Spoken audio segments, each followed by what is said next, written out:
Paris ऑलिम्पिकमध्ये कांस्य पदकाची कमाई करून कोल्हापूरचा सुपुत्र स्वप्नील कुसळे आज कोल्हापुरात दाखल झाला।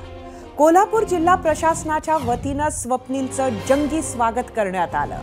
पालकमंत्री हसन मुश्रीफ यांच्यासह कोल्हापुरातील महत्त्वाच्या व्यक्ती स्वागतासाठी उपस्थित होत्या। कोल्हापूरच्या ताराराणी चौकामधून या जंगी स्वागत मिरवणुकीला सुरुवात झाली।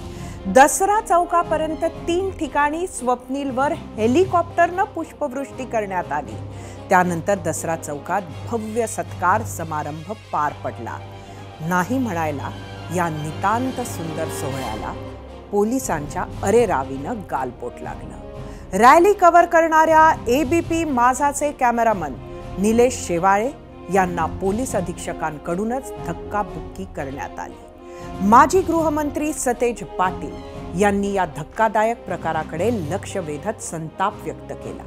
खासदार धनंजय महाडिकांनीही हा प्रकार गृहमंत्री फडणवीसांच्या कानावर घालणार असल्याची ग्वाही दिली।